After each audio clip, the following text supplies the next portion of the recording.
Yan, for today's video guys, this is Kurasmag Vlog. Gagawa tayo ng pancit gisado. Yan, tuturo ko sa inyo kung paano. Una, bulit bawang nyo guys. Magigisa tayo. Yan, tayo mo ng mag-golden brown. Saka natin ilalagay ang mix ingredients. Yan, gamit natin pressure cooker para mabilis lang ito. Sulit natin, chicken and pork liver. Igisa natin yan. Yan. Ang pinito ko lang, igisa natin sunod ang secret ingredients natin na ilagay natin sa inyo. Yan. Yan, kapit naman natin mga ingredients. Meron tayong kikiam and squid ball, sugar, oysters, baka naman oyster, and cabbage, carrots. Ang susunod natin guys is yung squid ball, yung kikiam. Yan. Tantayin nyo lang yung tamang-tama lang sa serving nyo. Ito kasi pang commercial to. Depende sa inyo kung ilan ilagay yung amount. Mas masarap ang marami. Yan, tayo muna natin maluto yung squid ball, yung kikiam. Yan, naluloy din natin yan minsan. Baka naman minsan mapansin. Ayan.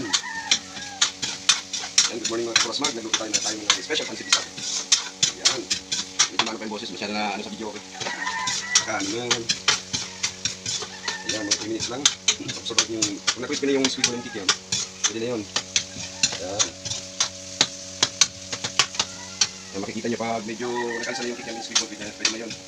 Susunod natin is toyo. Ayan. So, dito tayo magpupo ng measuring. Kunti lang muna, mamaya i-atis na natin yan. Yan. Kunting pang balance, sugar mama. Yan. And then ground black pepper. So, ito sa akin, parang ano lang ito, halos 1 tablespoon lang. Yun. Yan. Yan na, napakasimple nito yung pancit gisado special. Tapos maglalagay ko ng pork stock. Yan.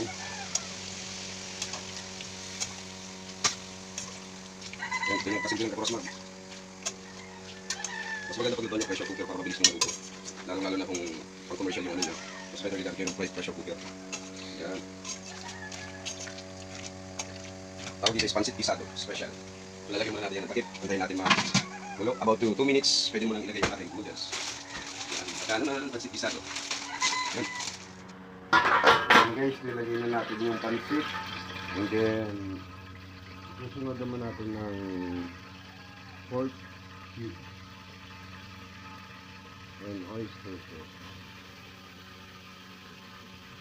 Yan.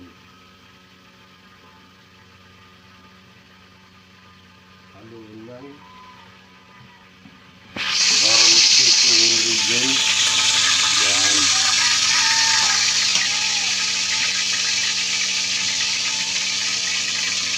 Konting halo insan. Yan. Kurasmag.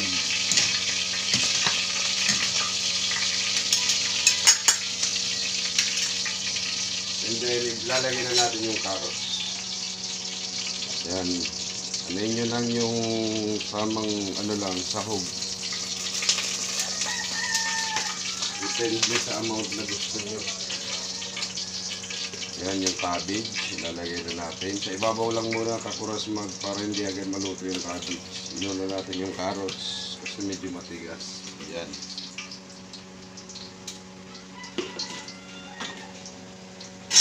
Pagtapos, takpan ulit about to 1 minute. Okay na naman siya. Yan, mamaya balikan na naman natin.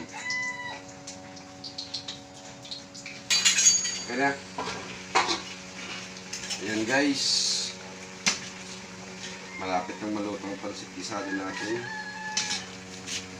Ayan, halu-haluin lang. Lumalabas na ang kanyang aromatic, kanyang lasa.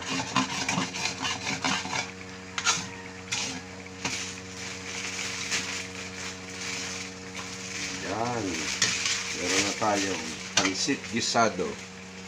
And then yung pinakauling sekreto natin with sesame mama. Yan. Sesame oil.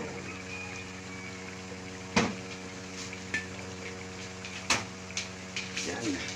Masarap. Okay na.